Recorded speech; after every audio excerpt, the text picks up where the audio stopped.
أعوذ بالله من الشيطان الرجيم.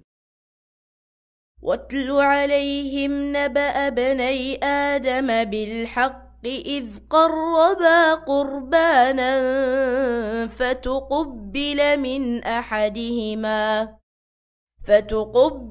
من أحدهما ولم يتقبل من الآخر قال لأقتلنك قال إنما يتقبل الله من المتقين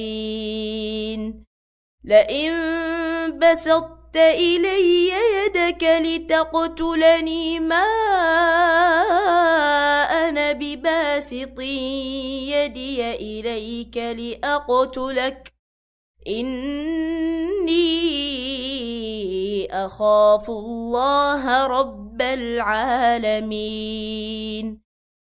إني أريد أن تبوء بإثمي وإثمك فتكون من أصحاب النار وذلك جزاء الظالمين। और जरा उन्हें आदम के दो बेटों का किस्सा भी बेकमुकास्त सुना दो। जब उन दोनों ने कुर्बानी की तो उनमें से एक की कुर्बानी कबूल की गई और दूसरे की न की गई। उसने कहा, मैं तुझे मार डालूंगा। उसने जवाब दिया, अल्लाह तो मुत्तकियों ही की नजरें कबूल करता है।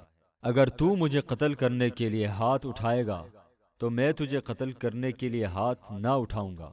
मैं अल्लाह रब्बुल आलमीन से डरता हूँ।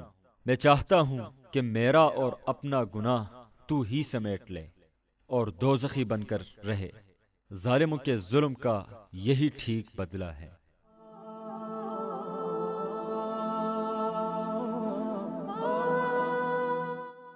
मोमिन का ईमान उस वक्त तक बढ़ता रहता है जब तक वो किसी को नाहक कत्ल नहीं करता।